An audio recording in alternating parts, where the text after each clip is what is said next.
Meritíssimos, meritíssimas, bem-vindos a mais um vídeo do Thor Voadora. Eu sou o Léo Oliveira e eu tô aqui hoje para questionar a natureza da sua realidade. Você não deve estar entendendo nada da proposta desse vídeo, tanto pela thumb quanto pelo título, mas sim, é um vídeo em que eu vou misturar Westworld, a série da HBO, Visão, a HQ da Marvel de 2015, escrita pelo Tom King, e WandaVision, a nova série do Disney Plus, que chega mundialmente em dezembro de 2020, e eu vou tentar justificar como essas três narrativas se relacionam e como que a série da Wanda pode se apoiar muito bem nas bases tanto da HQ do Visão quanto do histórico de Westworld na televisão para criar uma produção totalmente original e questionadora. Bom, em primeiro lugar, vocês devem saber o que é Westworld, é aquela série que todo mundo falou que ia substituir Game of Thrones depois que Game of Thrones acabasse. Até o momento a gente tem 2 temporadas, cada uma com 10 episódios. São temporadas incríveis, com uma narrativa totalmente surpreendente e muito questionadora, e que surpreendeu todo mundo e fez um sucesso tanto de crítica quanto de público, com níveis altíssimos de audiência, que domingo agora, dia 15 de março, vai estrear a 3ª temporada. E sim, eu vou fazer cobertura de todos os episódios que eu vou analisar, então review semanal aqui no canal. Eu já vou chegar nos pontos que eu quero trazer sobre a série aqui.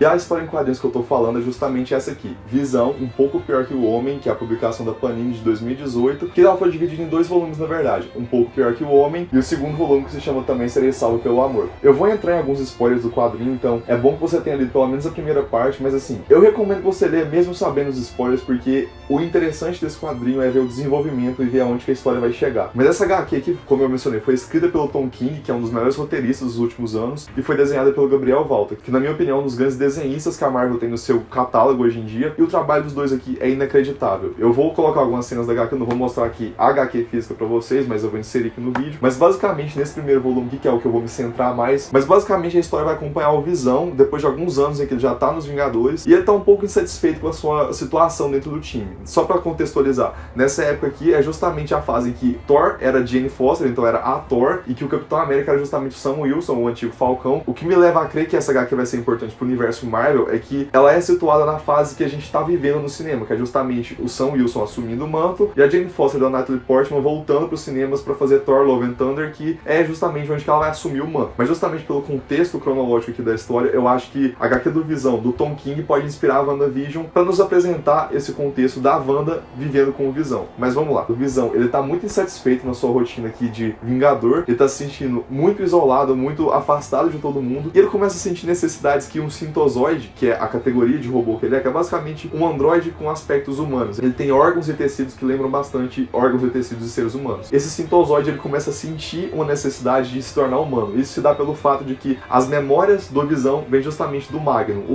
Ultron, que nos quadrinhos quem criou o Visão também foi o Ultron, um pouco diferente do que aconteceu no segundo filme dos Vingadores. Basicamente, o Magnum, ou Simon Williams, que era o seu nome civil, era o filho de um milionário que, depois que o pai morreu e ele assumiu a empresa, ele acabou levando a corporação à falência e se envolveu com o Barão Zemo eventualmente e entrou para os Mestres do Terror, que é o time liderado pelo Barão Zemo, que tem uma rivalidade constante ali com o Capitão América. Mas quando o Magnum morreu num conflito em que ele já estava indo pro lado dos Vingadores, o Tony Stark decidiu congelar o corpo dele e resgatar as memórias do Simon, porque eles sentiam que ele tinha um valor como Vingador. E justamente quando o Ultron criou o Visão como a sua arma perfeita para combater os Vingadores, ele implementou as memórias do Magnum, que era um antigo vilão dos Vingadores e que estava até certo ponto começando a conhecer a equipe, para que o Visão pudesse se infiltrar e destruir os Vingadores. Mas acontece que, como a gente já sabe, o Visão rompeu com o Ultron, ajudou os Vingadores a derrotar o Ultron e se tornou um Vingador eventualmente. O Visão estava frustrado por não ter a condição de ser humano. Ele estava muito focado naquilo de querer ter uma família. Ele estava sentindo que estava chegando na meia-idade, apesar de ser uma máquina, um sintozoide, não ter essas noções de idade que os humanos têm. Ele sentia que ele queria constituir uma família. A gente sabe que ele teve romances com a Feiticeira Escarlate nos quadrinhos, já se casaram algumas vezes, mas aqui nesse contexto da HQ do Visão, ele tinha um relacionamento com a Wanda, mas eles romperam. Basicamente, ele sentia que ele queria ter uma família. Então, o que ele faz? Ele cria a família dele. Ele cria a esposa dele, a Virgínia, a partir das memórias que ele tem da Wanda. Então, a Virgínia é como se fosse uma visão feminina com as memórias da Wanda. E a partir disso, ele cria das memórias que ele tem, que na verdade vieram do Magnum, e das memórias da Virgínia, que vieram da Wanda. Misturando essas 2 memórias, ele cria os seus filhos, o seu casal de filhos, os gêmeos Vincent e Vivian. E assim, ele revela a sua família para os Vingadores e fala que a partir de agora existia a família dos Visões. E ele se muda para o subúrbio de Washington. Ele tinha um emprego na Casa Branca na época, inclusive ele era assessor do presidente nos assuntos que envolviam ameaças muito poderosas, então ele estava ali sempre dando os repasses dos Vingadores para a Casa Branca. Estão vivendo como um americano médio que tem um bom cargo na vida pública. Aparentemente vai se focar justamente na vida civil do Visão, o que poderia ser um pouco chato de se contar. A gente não quer necessariamente ver o cotidiano de trabalho de um Visão, mas é aí que entra a genialidade do Tom King. Porque assim, a gente tem diversos momentos em que a gente vê os Visões adotando a vida do sonho americano, mas isso é só a primeira camada, porque ele começa a entrar em tantos questionamentos sobre a natureza do ser humano que é impossível você não se apegar a esse quadrinho. A gente vê ali os filhos do Visão tendo os problemas típicos de adolescentes no ensino médio, a gente vê ele e a esposa tendo os atritos típicos de uma vida em casal, a gente tem o próprio Visão questionando o seu papel como Vingador e sua profissão, entre aspas. E assim, são questionamentos típicos de seres humanos, são questionamentos típicos da humanidade enquanto uma espécie que está caminhando para um progresso, para uma sociedade que, em tese, vai se assentar em torno de tecnologia e de conforto que os novos tempos costumam trazer. Mas aí a gente começa a entrar na análise do que é realmente a história do Visão e por que o Tom King é tão aclamado. É porque a história não é sobre as máquinas, a história é sobre a gente. É uma história que, quanto mais você lê sobre os Visões, mais você vê um reflexo das suas ambições, das suas vontades, e aí que você percebe que, mesmo sendo uma história de ficção científica sobre o existencialismo que envolve uma máquina que toma consciência, que ganha desejos e que quer uma vida de ser humano, ela ainda assim é uma história sobre sentimentos humanos. Voltando um pouco para o Westworld, só para situar vocês. O Westworld é uma distopia futurista que se passa em torno de um parque de diversões, entre muitas aspas, que é um parque onde os chamados anfitriões, que são basicamente máquinas com aspectos e até mesmo reações humanas, estão ali para divertir os visitantes. Os visitantes são quem? Milionários que pagam $40 mil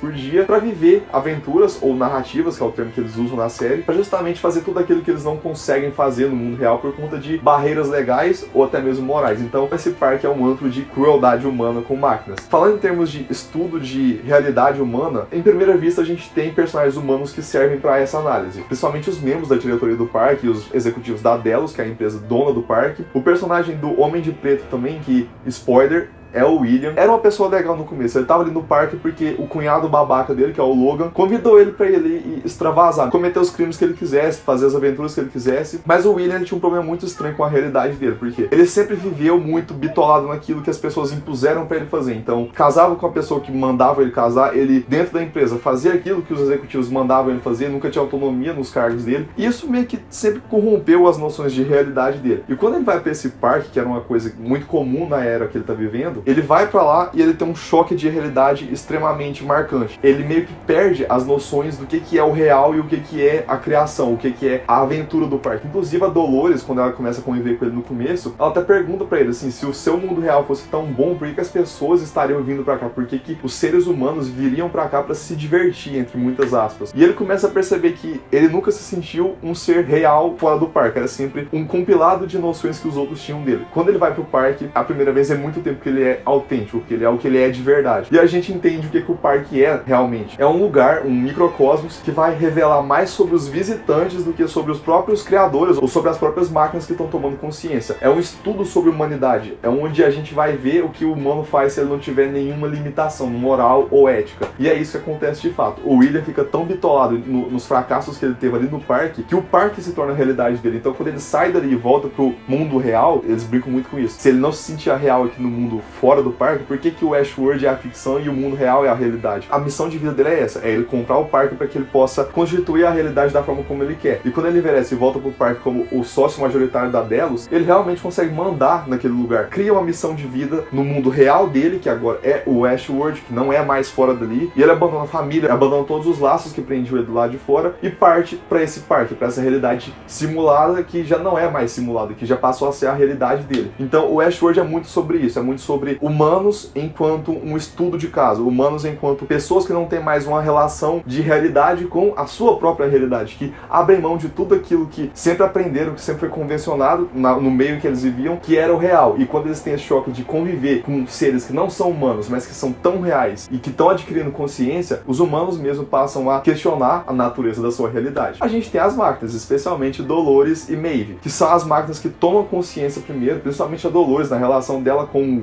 Arnold/Bernard. O Bernard é, na verdade, o Arnold, o parceiro do Ford, meio que recriado em forma de anfitrião. Não é exatamente o Arnold, porque é impossível transpassar as memórias e os sentimentos de um humano exatamente para uma máquina. Então, o Bernard é como se fosse o Arnold 2.0, mas com novos dilemas e novos questionamentos. As duas personagens que eu mencionei, a Dolores e a Maeve, que são as principais da história, ao lado do próprio Bernard, elas têm o tal do choque de realidade justamente quando elas despertam para a realidade em que elas sempre viveram. Então, basicamente é isso. O Westworld é sempre sobre questionar a sua realidade. A frase de divulgação da série é essa. Todos os personagens estão sempre, o tempo todo, buscando alcançar uma realidade que não necessariamente é aquela em que eles são originados. Então, é sobre essa busca, essa necessidade humana de algo a mais. E como que isso tudo vai culminar em WandaVision? A gente tem que lembrar que a Wanda nos quadrinhos é uma mutante. E os mutantes trazem consigo toda aquela carga dos preconceitos que os mutantes sempre sofreram na sociedade. E aí muita gente esquece que os quadrinhos sempre foram sobre isso, sobre problemas sociais, sobre política. E a equipe mais famosa dos quadrinhos, eu tenho essa percepção, pelo menos, que os X-Men superam a Liga da Justiça em questão de popularidade, porque os X-Men conversavam com muita gente, com muito público, com muita faixa etária, com muito tipo de leitor. Era muito mais fácil você propagar as ideias, os valores de heroísmo a partir dessa equipe, que tinha heróis de todos os tipos possíveis. E justamente por serem mutantes, era uma crítica muito boa sobre preconceito e intolerância, passada de uma forma muito simples, digamos assim. Numa história de super-heróis, que muita gente achava que era infantilizada, mas desde cedo era possível que as crianças tivessem contato com as noções de necessidade de respeito e de compreensão. E por isso que a Wanda é tão importante no universo Marvel. E, inclusive, eu acho que as noções de mutantes devem aparecer em WandaVision. Ali que a gente vai ver como que foi a vida dela. Apesar dela não ser descrita como mutante no MCU, ela é tratada como um milagre. E milagre não quer dizer que ela é humana. Até porque ela teve um contato diretamente com uma das joias do infinito, que no caso foi a joia da mente, quando ela estava lá na base da Hydra, sofrendo experimentos. A gente sabe que humanos não podem ter contato com joias do infinito. Ela recebeu carga direta das joias do infinito. Então, pra ela ter sobrevivido e ainda assim ganhado tantos poderes e ser tão forte, é meio estranho pensar que ela era uma mera humana. Mas basicamente a gente tem que lembrar então que ela tem essa questão de não se enxergar como humana. Ela sempre perdeu tudo pros humanos. Perdeu tudo primeiro pro Tony Stark, depois perdeu tudo na Guerra Civil. Então, sempre que ela confia na humanidade, ela acaba perdendo aquilo que ela ama. Inclusive, a última perda dela foi o Visão, lá em Guerra Infinita, naquela cena em que o Thanos executa o marido dela. Então, aqui em WandaVision, a gente já viu que a história vai ser sobre a Wanda, num primeiro momento, mas também sobre o Visão. Então, como eu falei no quadrinho que o Visão cria a família dele, eu acho que a Wanda vai também criar a família dela. Ela vai adotar esse papel de criadora, porque essas três obras podem ter isso em comum, a questão da criação. Primeiro, lá em Westworld, a criação é muito importante, tanto do ponto de vista do Ford, que cria as narrativas do parque para que atendam os anseios dele enquanto um humano que tem essa sede por pesquisa, sede por ciência e por uma evolução, ou mesmo o próprio Arnold, que agora tá como Bernard, que ele sempre tenta criar o máximo possível de humanidade nos anfitriões e até mesmo nas programações que ele insere neles. Lá atrás ele criou a programação dos devaneios, que é basicamente um software que permite que os anfitriões criem consciência. No Visão do Tom King, o protagonista, que é o Visão, ele acaba criando também a sua família, tem essa noção de criação, mas ao mesmo tempo ele dá o livre-arbítrio para eles, porque ele tem o livre-arbítrio, depois que ele rompeu com o Ultron. Ele vai vendo aos poucos que o livre-arbítrio não é exatamente uma coisa tão poderosa assim. Ele sente que a programação que ele sempre teve ainda faz parte dele, e isso acaba passando para a família dele inteira. Então,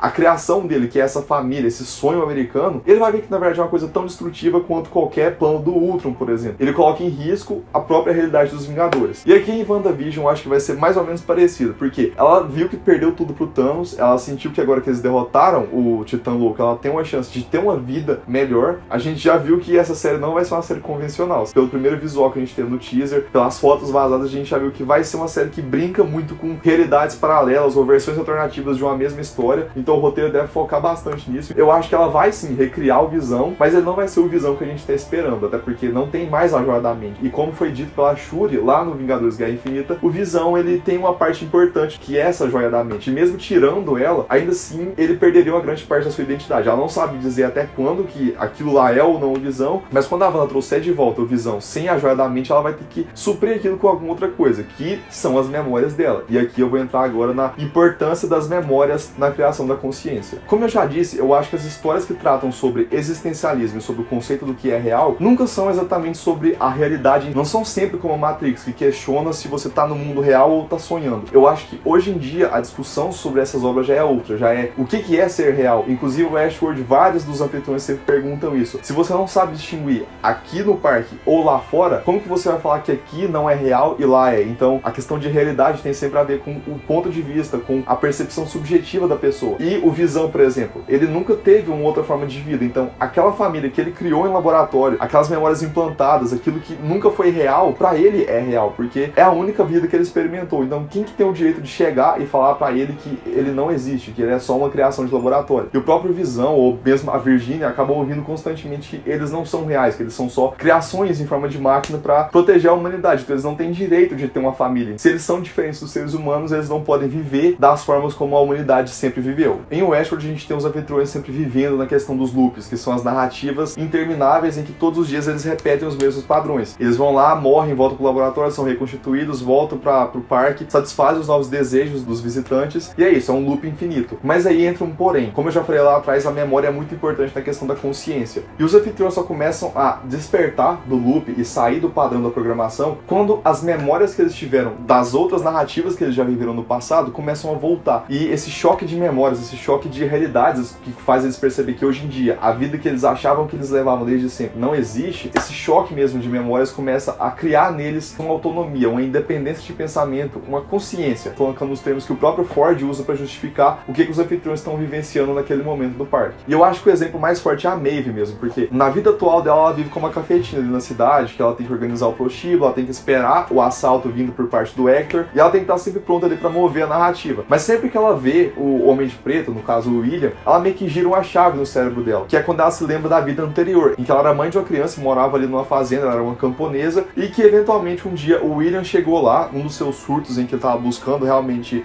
os limites de realidade dele, e ele executa tanto ela quanto a criança. Mas no momento em que ele matou a criança, acendeu uma chama dentro da Maeve, que foi a chama que despertou ela para a autonomia, para a consciência. As memórias começam a criar os sonhos. Os anfitriões, no geral, começam a entender que no momento em que eles sobem pro laboratório para sofrer os reparos, eles estão, na verdade, num sonho. Só que as memórias que criam esses sonhos começam a fazer eles perceber que aquilo não era sonho, era só mais um grau de realidade. Então, se eles já tiveram outras realidades, que são as próprias narrativas, eles começam a perceber uma escala ainda maior, de que não só aquelas vidas que eles viveram no parque são realidades para eles, mas a realidade em que eles vivem lá fora no laboratório é também uma realidade. E que eles começam a perceber que eles não são aquilo que sempre acreditaram ser. Eles são, na verdade, máquinas criadas pelos humanos, e aí a gente tem todo o despertar que acontece na segunda temporada. E na HQ do Visão também, as memórias são centrais, porque, como eu já disse, tudo em torno da criação do Visão, dessa família dele, é sobre as memórias. Ele é memória de alguém, a esposa dele é memória de alguém também, e os filhos são as junções dessas memórias de pessoas que não são eles. Eles nunca vão ser totalmente uma coisa nova, porque eles sempre vão derivar de alguém que veio antes deles. Mas até que ponto isso é realmente importante? Porque se as memórias são, na verdade, o que constituem a capacidade de raciocínio deles, a própria capacidade de sonhar, inclusive, tanto em Westworld quanto em Visão, trabalha muito essa questão das máquinas tendo sonhos, que na verdade eles não deviam ser programados para sonhar, mas quando eles começam a sonhar, é porque eles estão tendo percepções, eles estão associando informações, porque isso que é o sonho, é quando as memórias estão se constituindo, meio que formando uma história, que na verdade vira a sua própria história. É um despertar que acontece na família, e eles começam a ver a forma tosca como os seres humanos sempre trataram eles. Sempre foram vistos como seres que não mereciam estar vivendo ali, sempre sofreram muito preconceito, sempre foram tratados como objetos ou ferramentas. Em Westworld, o Arnold ele introduz o software que eu já mencionei, que é o devaneio. O devaneio, na definição clássica, é como se fosse uma utopia acordada. Você começa a raciocinar demais, você foge da sua realidade momentaneamente. Em termos mais diretos, é como se fosse a imaginação, a criatividade. É a capacidade que alguém adquire de gerar novas realidades. Então, pensando no que acontece com a Maeve, por exemplo, em Westworld, a gente tem, primeiro, a memória dela, as memórias, na verdade, entrando em choque, depois gerando a capacidade dela de sonhar, de perceber o que são essas memórias de verdade, e a partir desses sonhos, ela começa a ter os chamados devaneios, que é quando ela desperta de fato e começa a criar uma realidade, ela começa a moldar a própria narrativa, ela começa a contaminar, entre aspas, os outros anfitriões, ela começa a desviar o curso narrativo de todo mundo, que é quando justamente ela atinge um estado de liberdade total, de autonomia e de consciência. E mais uma vez, o próprio Arnold menciona pro Ford que é impossível você criar uma consciência. A consciência só se cria de forma espontânea. Os anfitriões só despertam de fato na segunda temporada porque eles tiveram esse mesmo padrão da Maeve. O Arnold, ele cria as máquinas com a intenção de não serem meros brinquedos, ele cria eles como uma nova espécie de fato, que é inclusive o que a Dolores compra pra si na segunda temporada. Usando esse mesmo padrão de memória que vira sonho, que vira devaneio e que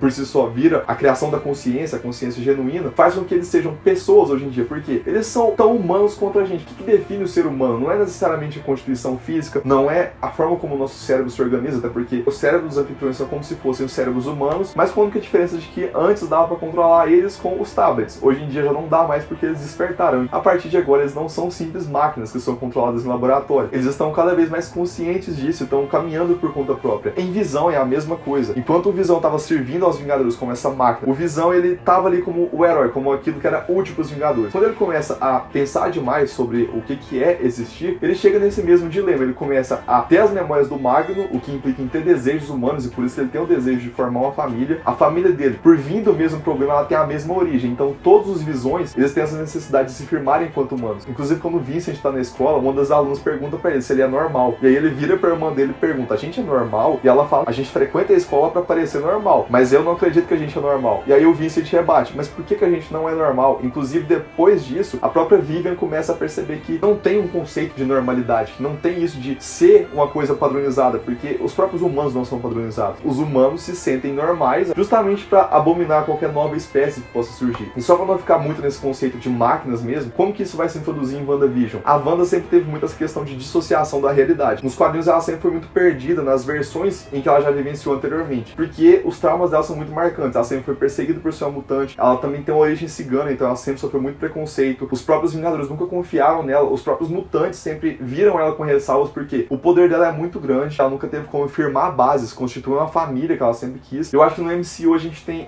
esses mesmos conceitos nela. Ela primeiro perde os pais lá em Sokovia, depois o irmão dela morre no Vingadores Era de Ultron, e depois ela começa a sentir que ela tava tendo uma proximidade com os Vingadores, com o Visão também, e no Guerra Civil ela vai e perde tudo isso, porque o Visão fica do lado do Homem de Ferro na Guerra Civil e ela do lado do Capitão América. Então ela sempre tá perdendo as coisas que ela ama. E quando ela perdeu o Visão, como eu já disse no começo do vídeo, foi a gota d'água pra ela. Então ela vai fazer de tudo pra alterar a realidade dela novamente. E essa consciência que ela adquiriu de ser uma pessoa poderosa demais, ela tem esse momento lá em Vingadores Ultimato, que apesar dos pesares, tem pelo menos esse grande momento da Feiticeira Escarlate, em que eu acho que ela começa a decidir que a partir de agora ela tem potencial pra tomar as rédeas da própria realidade dela. E isso implica justamente nos poderes da Wanda, que são os poderes de manipular livremente a realidade e fazer o que ela quiser. E como a gente teve naquele vislumbre do trailer, não só ela tá convivendo com o Visão, como ela tá convivendo com ele em versões diferentes daquele casal. E possivelmente cada um dos episódios vai brincar com um arquétipo da televisão. Parece que tem muito essa questão da história americana, da família americana, o que me leva mais uma vez a crer que eles vão usar a HQ do Tom King justamente por essa base de fazer uma crítica à cultura americana, essa cultura que não aceita a diferença, que eles não aceitam aquilo que não é o padrão deles, que não quer ver que podem ter outras formas de existir, eles não querem aceitar isso de forma alguma. E eu acho que a Wanda também não vai reagir muito bem a isso. Tanto os anfitriões quanto os Visões, ou mesmo a Wanda, sempre sofreram muito por não se adequarem à realidade que se espera. Os anfitriões não poderiam, por exemplo, sair do parque e viver no mundo normal, que eu acho que vai ser o foco da terceira temporada, porque eles são vistos sempre como máquinas, e máquinas não vão poder ter os mesmos direitos que os seres humanos, apesar de sentirem como seres humanos, de amarem, de odiarem, de sentirem medo, raiva, eles não vão poder ter uma existência completa enquanto eles não conquistarem o seu lugar. E como a gente viu na segunda temporada, a existência deles é conquistada com violência, porque ou eles sobrevivem ou eles massacram. Os Visões são a mesma coisa. A HQ que tava indo boa parte do tempo num tom mais melodramático e até mais um pouco subjetivo, ela acaba descambando pra uma violência extrema, pra um horror social, em que tudo começa a dar errado, tudo começa a virar matança e violência, e você fica, mano, o que tá acontecendo? É uma HQ muito surpreendente nesse ponto. A Virginia, principalmente, ela começa a surtar, ela como uma máquina que ainda tem programações, ela começa a colocar em choque aquilo que ela foi programada pra fazer, que é proteger a humanidade. Apesar de ser uma família, os Visões ainda são uma família de possíveis heróis. Especialmente a Virginia, por ter as memórias da Wanda, que também é uma personagem que sempre teve muitos traumas, ela é a primeira a surtar. Aí, atrás dos humanos, ela começa a sentir que eles odeiam a família dela, eles odeiam aquilo que ela ama. Então, pra proteger o amor que ela tem, ela vai fazer o que for necessário. E o Visão a mesma coisa. Na segunda parte do quadrinho, o Visão começa a perceber que ele vai ter que lutar contra os próprios Vingadores pra proteger aquilo que ele ama. Ninguém quis entender, ninguém quis compreender o porquê do Visão querer aquilo. Todo mundo achou que ele era louco, achou que a máquina tinha pifado, porque, né, ele não pode ir atrás daquilo que os humanos sempre quiseram ter, porque, mais uma vez, ele não existe. E como a gente vê em todas as histórias sobre ficção científica, e principalmente sobre esse tipo de ficção científica, as narrativas são sempre sobre os humanos. É uma narrativa sobre o que a humanidade é como uma espécie, como um todo, que a gente não aceita a diferença e a gente vai odiar, vai abominar, vai rotular aquilo como errado, porque a única forma certa de viver é como ser humano. Então isso vai implicar em narrativas de violência. Em Westworld você fica pensando, peraí, se algum dia a gente criar máquinas com esse nível de consciência e tratar eles dessa forma, usar eles como desejo sexual, usando eles como um descarrego da violência que a gente carrega, eles vão se rebelar em algum ponto. Eles poderiam ter sido outras coisas, mas como eles só só receberam ódio, eles pagaram com ódio. E WandaVision tem muito pra discutir justamente isso. Se a Wanda sempre viveu no meio de violência e se ela sempre recebeu a violência e a brutalidade na vida dela, é estranho que você pense e cobre dela outro tipo de postura, porque nunca foi dada a oportunidade dela sentir o amor de fato. E quando ela sentiu, foi tirado dela. A Wanda sempre perdeu tudo que ela amava, tudo que ela cria laços positivos é tirado dela. Então eu acho que quando os próprios Vingadores começarem a cobrar isso dela, eles vão entrar em conflito. Eu acho que é por isso que já falaram que WandaVision vai ter uma ligação direta com Doutor Estranho 2, porque como o subtítulo do filme é Multiverso da Loucura, eu acho que eles vão abordar o ponto em que a Wanda romper com tudo. Tem uma cena em que ela aparece grávida, e também tem uma cena em que ela aparece com a roupa clássica dela, mas eu acho que lá é o que muita gente especulou mesmo, o episódio de Halloween. A gravidez dela é interessante porque nos quadrinhos sempre foi muito forte essa questão dela com o Visão em relação aos filhos dela, porque quando a Wanda tem filhos, nunca é uma história leve, é sempre pesada, sobre perda, sobre não poder constituir aquele laço de afeto, é sempre sobre você estar errado no mundo, você ter uma forma de amor é errado, então ela não pode amar alguém por ser uma mutante, por exemplo. Então quando ela se situar em algum lugar, todo mundo vai olhar pra ela com medo, com rancor, com até mesmo um trauma, pensando que ela pode se tornar a próxima super vilã. É justamente a mensagem que o Tom King passa, e em certo ponto é a mensagem que o Westworld passa. Quando você tem medo de alguma coisa e você odeia aquela coisa pelo medo do que ela pode se tornar, é assim que você cria aquilo que você tem medo. Os Vingadores têm medo de que o Visão destrua a Terra e eles tomam atitudes premeditadas. E quanto mais eles agem para evitar que o Visão se torne uma criatura ruim, mais ruim o Visão se torna, porque eles começam a fazer com que ele perca tudo aquilo que ele construiu. E eu acho que esse vai ser o erro dos Vingadores em WandaVision. Quando eles perceberem que ela começa a alterar a realidade, ao invés de irem ajudar ela, eles vão tomar medidas paliativas para que ela seja, na verdade, bloqueada ou até mesmo controlada. E não se controla a Wanda. O poder dela é absoluto, e é por isso que ela deve acabar se tornando uma vilã em Doutor Estranho. Espero que eles saibam trabalhar essa narrativa para não colocar ela simplesmente como a histérica louca que quer destruir tudo porque ela não pode ter o que ela quer. Porque não é isso a narrativa. A narrativa tem que ser sobre as perdas que ela teve, sobre as possibilidades que uma narrativa sobre realidade pode questionar. Porque, mais uma vez, WandaVision vai ser sobre um reflexo da humanidade, sobre o que a gente vai pensar nos conceitos do que é ser humano. Porque quando ela criar o Visão, a gente vai ficar pensando, peraí, ela criou o Visão, ela pode amar aquilo que ela criou, porque em certo ponto ela tá amando as memórias que ela tinha do Visão. Esse novo Visão não deve ser exatamente o Visão que a gente conhecia antes. Esse amor vai ser autêntico ou vai ser uma mera ilusão? Se aquilo lá passou a ser a realidade pra ela, e até que ponto isso é realmente ruim? Até em que ponto ela não pode aceitar aquilo como uma realidade, como a realidade dela? Ela tinha que aprender a usar os seus poderes da forma correta, e também ela tinha que ter uma saúde emocional trabalhada, porque ela nunca teve isso. Ela sempre foi uma pessoa que sofreu muito. É estranho você que teve uma realidade que sempre foi saudável e bem construída, questionar isso de uma pessoa que nunca teve. É uma narrativa que ela não vai ter conclusões, eu espero pelo menos assim, mais uma vez um vídeo de suposições e de relacionar as histórias possíveis, que pode fazer a gente pensar no que é a ficção científica, no que podem vir a se tornar as histórias de super-herói que partam dessas novas premissas. E o que pode, mais uma vez, renovar o gênero e garantir que as histórias possam continuar sendo críticas e nos fazer pensar, porque antes de ser uma história que entregue respostas, ela precisa ser justamente isso, uma história que nos faça ser engajados com ela. Assim como o Visão não é uma HQ que vai te dar respostas, você vai ler e vai ficar pensando por muito tempo. Inclusive, se vocês quiserem comentários sobre esse quadrinho especificamente do Visão do Tom King, me sigam no Instagram, que lá eu vou estar fazendo uma série de conteúdo sobre ela. É um quadrinho que tem muita discussão pra fazer. E também sobre o Westworld, eu posso fazer mais alguns vídeos sobre a série, sobre as temporadas anteriores, especialmente sobre o Bernard e a Dolores. Inclusive, eu vou estar fazendo review da terceira temporada de Westworld aqui no canal.